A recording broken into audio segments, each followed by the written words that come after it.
La vie nouvelle en Christ est une vie intérieure. C'est un nouvel esprit que Dieu te donne, qui vient directement du ciel, qui vient directement d'en haut. Plusieurs essayent de lutter par leur propre force pour devenir ce qu'ils ne sont pas. N'essaye pas de devenir, naît de nouveau. Prends cette nouvelle vie que Dieu t'offre. Salut, que la grâce et la paix du Seigneur soient avec chacun d'entre vous. Soyez bénis. Ici, pasteur Mohamed Sanogo, et j'aimerais partager avec toi quelques histoires intéressantes dans la parole du Seigneur Jésus. Amen. Aujourd'hui, le thème de mon exhortation, c'est le bouc qui voulait devenir lion ou la nouvelle créature. C'est une petite bande dessinée que j'ai lue il y a très longtemps. L'histoire d'un bouc dans la forêt. Donc, on était dans la savane. Et puis, dans la savane, il y avait un bouc qui n'aimait pas sa stature, son identité, son état de bouc. Et il voulait devenir un lion. Donc, il avait décidé d'être un lion. Alors, après avoir maintes fois réfléchi, il va et puis il rencontre le singe. Il va dire au singe, alors singe, tu es l'animal le plus intelligent de toute la savane, de toute la forêt. Dis-moi, qu'est-ce que je dois faire pour devenir un lion? Le singe dit, mais ce que tu demandes, c'est compliqué. Tu es bouc.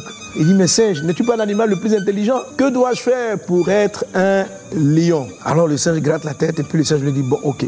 Alors, pour être un lion, il faut que tu aies la voix du lion, que tu rugisses comme le lion. Il faut que tu marches comme le lion. Et le bouc va s'entraîner. Il va racler sa gorge, il va faire tous les efforts et gloire soit rendue à Dieu. Notre ami le bouc va être capable de rugir mieux que beaucoup d'autres lions. Et il va être capable aussi de marcher, d'avancer mieux que beaucoup d'autres lions. Alors il marche dans la forêt, il rugit. Waouh, waouh. Il va donc dans son rugissement et dans sa démarche de lion, il rencontre la girafe. Et puis il rugit. Waouh. Il sort la démarche du lion. Et la girafe le regarde. Elle dit, mais qu'est-ce qui t'arrive, bouc? Il dit, tu ne sais pas que je suis un lion? Il dit, tu veux que je t'en colle une là? Quel lion tu es?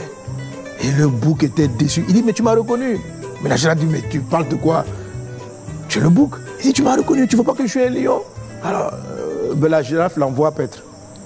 Et le bouc, tout désolé, triste, retourne voir le singe. Il dit, monsieur le singe, ça n'a pas marché, ça n'a pas marché. J'ai rugi, je me suis entraîné pendant des mois pour avoir une voix de lion. J'ai fait la démarche du lion et voilà, ça n'a pas abouti. Le singe encore gratte la tête, il gratte la tête. Il dit, ok, je vois le problème. Je vois le problème.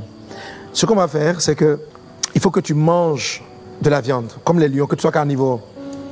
Okay? Et que les animaux sachent que tu es carnivore. C'est-à-dire qu'ils vont te voir, ils doivent sentir qu'ils sont menacés, que tu peux les dévorer.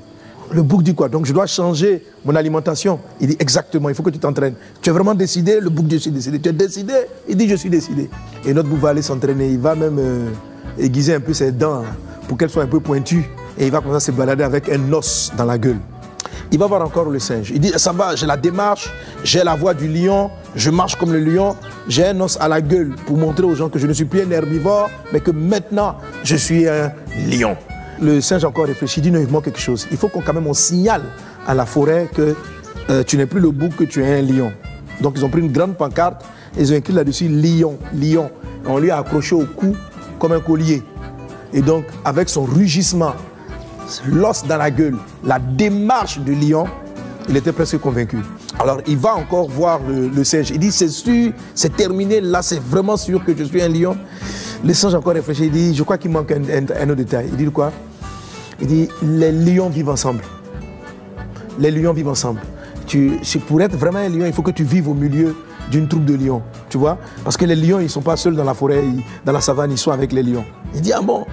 Il dit oui. Il dit, avec tous les efforts que tu as faits, les lions même vont reconnaître que tu es un des leurs. Et ils vont te recevoir. Alors le bouc, avec sa grande pancarte, lion, l'os à la gueule, la démarche du lion, le rugissement mieux que beaucoup d'autres lions.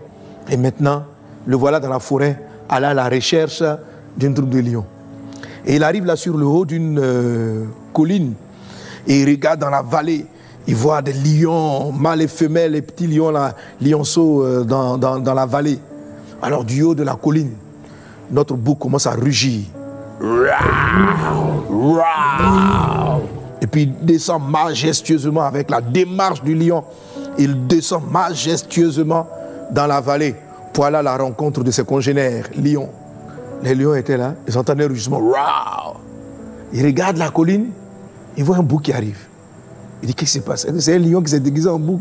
Parce que tellement il rugit bien, il avait une des meilleures voix lyonnaises imaginables. Alors il descend. Waouh! Waouh! Les lions regardent. Il dit, il semble qu'un repas vient vers nous. Il semble qu'un repas vient vers nous. Et quand le bouc est arrivé au niveau des lions, malheureusement, il a été dévoré entièrement. Les lions ont tout mangé, sauf la pancarte qui a appelé lion. Alors j'en viens à te poser la question. Toi, humain qui est plus intelligent que le singe, quel conseil donnerais-tu au bouc pour qu'il soit un lion? Je vous écoute, je vous écoute. Qu'est-ce qu'on va dire au bouc? Qu'est-ce que le bouc doit faire pour devenir un lion? Qu'est-ce qu'il doit faire? Je crois que tout le monde est coincé. En fait, ouais, le bouc ne peut pas devenir lion. Pour être un lion, il faut naître lion. On ne devient pas lion, on doit naître lion. De la même manière, il y a beaucoup de gens qui essayent, qui s'efforcent, qui font des efforts pour être des chrétiens, des fils de Dieu. Ils pensent que c'est en ayant une grande pancarte, c'est-à-dire avec une grosse Bible dans la main, qui marque Jésus-Christ, la Bible. Ce n'est pas la Bible dans ta main qui fera de toi un fils de Dieu. Ils ont, comme le lion, comme le bouc, ils ont la voix des lions. Ce n'est pas le fait d'utiliser un langage chrétien, Jésus-Christ est Seigneur, Alléluia, Jésus revient bientôt. Ce n'est pas ce qui fera de toi un fils de Dieu. Ce n'est pas ce qui fera de toi. Il y en a d'autres qui vont avoir la démarche, c'est-à-dire marcher, ils vont avoir une attitude, adopter une attitude de démarche particulière. Quand vous les voyez, on dirait qu'ils marchent vraiment comme des saints. Ce n'est pas ce qui fera de toi un saint. Aujourd'hui, notre monde est rempli de beaucoup de religieux. Un des systèmes qui combat le plus le message de Jésus, c'est la religion. Les personnes sont chrétiennes parce qu'elles disent que leurs parents étaient chrétiens. Certains, c'est parce que c'est un choix de religiosité. Mais quelles que soient les décisions que tu prendras, l'amélioration que tu feras, il y en a d'autres pour être des gens bien où ils vont aller s'entraîner, ils vont aller faire du coaching pour améliorer leur comportement. Oui, le coaching peut t'améliorer, peut te faire apprendre à être patient, peut te faire apprendre à être doux, peut te donner de bonnes capacités. Mais cela ne fera pas de toi un saint. Cela ne fera pas de toi un fils de Dieu. Le dernier conseil qu'on a dit, c'est que quoi? Pour être un lion, il faut naître lion. Depuis Adam et Ève, l'homme est vautré dans le péché. Ce n'est pas en t'améliorant, en venant à l'église. C'est important de venir à l'église, je t'en parlerai tout de suite. En essayant d'adopter le langage avec une Bible, que cela fera de toi un né de nouveau, un sauvé en Christ. Il y a un mystère que Dieu seul, qui est le créateur de toute vie, a mis en place. Il t'est impossible par ta propre force d'avoir l'attitude que Dieu veut que tu aies, le cœur que Dieu veut que tu aies. Jésus pouvait dire ceci à Nicodème, si tu n'es pas né de nouveau, si tu n'es pas né de nouveau. Pourquoi Jésus disait ça à Nicodème? Jésus le disait à Nicodème parce que Nicodème était un docteur de la loi. Autrement dit, quelqu'un qui a étudié la parole de Dieu, quelqu'un qui fréquente les synagogues, quelqu'un qui priait souvent, mais qui n'était pas né de nouveau. Jésus n'est pas venu nous apporter une autre religion. Jésus n'est pas venu nous apporter une forme de piété. Les religions, c'est tous les efforts que les hommes font, tous les efforts que nous mettons ensemble pour essayer d'avoir une vie bien. La religiosité, c'est tous ces coachings que nous prenons pour améliorer notre langage, notre manière de faire. Mais cela ne va pas vous changer de manière intrinsèque. Ça va changer l'enveloppe, mais à l'intérieur de vous, vous saurez. Et le monde saura que vous êtes toujours, et Dieu saura, et les anges, les démons sauront que vous êtes toujours un pécheur qui a besoin de Dieu. Jésus n'est pas venu apporter une autre religion. Jésus est venu apporter une nouvelle naissance, une nouvelle vie, une nouvelle naissance. Parce qu'il sait que l'homme dans sa nature première, adamique, ne peut pas faire la volonté de Dieu. Il peut faire des efforts, on peut se concentrer, arriver à parler comme des chrétiens, tenir une Bible, avoir des heures de prière, même fréquenter l'église. Mais cela ne fait pas de nous des nés de nouveau. Nicodème, si tu ne nais pas de nouveau, a dit Jésus, tu ne peux pas hériter le royaume de Dieu. Nicodème lui a demandé alors, devais-je entrer dans le ventre de ma mère et naître à nouveau? Il dit non. Ce qui est né de la chair est chair, mais ce qui est né de l'esprit est esprit. La vie nouvelle en Christ est une vie intérieure. C'est un nouvel esprit que Dieu te donne, qui vient directement du ciel, qui vient directement d'en haut. Plusieurs essayent de lutter par leur propre force pour devenir ce qu'ils ne sont pas. N'essaye pas de devenir, naît de nouveau. Prends cette nouvelle vie que Dieu t'offre. Il est dit dans le livre de 2 Corinthiens chapitre 5 verset 17, « Si quelqu'un est en Christ, il est une nouvelle créature. » C'est-à-dire une créature qui n'a jamais existé. Oui, aux hommes c'est impossible de naître deux fois, mais à Dieu, Dieu donne la possibilité d'être recréé. Jean chapitre 1 verset 12 dit ceci, « À tous ceux qui l'ont reçu, et là, cette parole a donné le pouvoir de devenir enfant de Dieu. » Avant cela, tu étais enfant de tes parents biologiques, mais maintenant, tu peux devenir enfant de Dieu. Si tu es enfant de Dieu, tu as la nature de Dieu. Amen. Peut-être qu'au départ, vous savez, un petit lion qui naît lion, un lionceau, il n'est pas lion parce qu'il rugit, il est lion parce qu'il est né lion. On peut dire, ah voilà le lionceau, il ne sait pas rugir. Mais le rugissement ne fait pas le lion. C'est le lion qui produit le rugissement.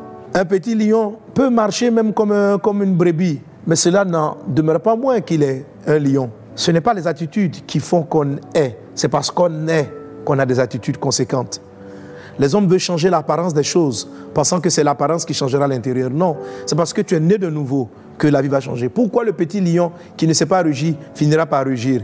Parce que le rugissement en lui, et lorsqu'il va grandir, il va rugir comme les lions. Il va marcher comme les lions parce que c'est en lui. La vie de Dieu commence par la nouvelle naissance. Dès que Jésus entre dans ton cœur, il fait de toi une nouvelle créature. Et c'est en grandissant naturellement dans ta foi, en lisant la parole de Dieu tout le temps, en fréquentant les frères, dans ta croissance naturelle, tu vas finir par produire le fruit, parler comme, être comme, marcher comme, agir comme, faire tout comme Dieu. Pourquoi? Parce que tu es né de nouveau. Et il y a en toi un nouvel habitant, Christ, Dieu en toi. Ce dont tu as besoin, c'est de la nouvelle naissance. Tu as peut-être fréquenté les églises, tu as fréquenté les personnes, tu as besoin de naître de nouveau. Ce n'est pas d'une religion dont tu as besoin de Jésus-Christ, le seul qui donne la possibilité d'avoir une nouvelle vie. Que le Seigneur te bénisse abondamment. Veux-tu recevoir Jésus? Veux-tu devenir une nouvelle créature? J'ai vu Christ entrer dans ma vie. J'avais ma religion avant. J'essayais par ma religion d'être assez bien. J'arrivais dans beaucoup d'autres domaines, mais j'étais nul dans beaucoup d'autres. Et le Seigneur m'a dit, c'est un problème de nature, c'est un problème d'identité. Tu as la nature du péché, tu n'as pas la nature du divin, tu n'as pas la nature divine. Tu es né chair, ce qui est né de la chair est chair, ce qui est né de l'esprit est esprit. Tu veux des comportements de l'esprit, mais tu n'es pas né de l'esprit. Si tu m'acceptes dans ton cœur comme ton Seigneur et ton Sauveur, alors je te donne mon esprit. Tu deviens maintenant fils de Dieu. Je t'invite toi aussi qui m'écoutes. Si tu crois au Seigneur Jésus, si tu crois qu'il est mort à la croix pour toi, si tu crois qu'il a donné sa vie pour tes péchés, et si tu le reçois dans ton cœur, tu seras changé en une nouvelle créature. Amen. Et cette créature-là va se développer par la méditation, par la prière. Et naturellement, tu seras capable de faire, comme un lion dans sa croissance, comme un homme dans sa croissance, capable de faire ce que Dieu veut que tu fasses. Que le Seigneur te bénisse abondamment. On va ensemble prier pour inviter Jésus. Si tu veux le recevoir comme ton Seigneur et ton Sauveur, c'est l'occasion. Donne-lui ta vie maintenant. Prions ensemble. Dis avec moi, Seigneur mon Dieu, je sais, je sens que j'ai besoin d'être une nouvelle créature. Ma première nature est dans le péché, elle est fausse.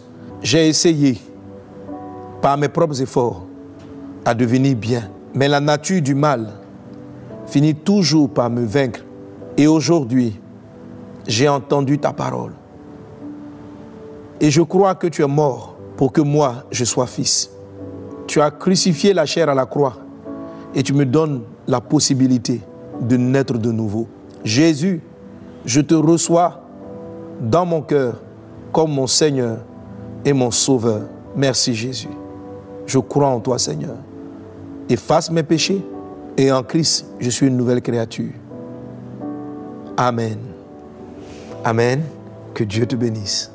Shalom, j'espère que vous avez aimé cette vidéo. Abonnez-vous pour ne pas rater nos programmes. Merci de faire partie de notre famille TBN. Que Dieu vous bénisse. Shalom de Jérusalem.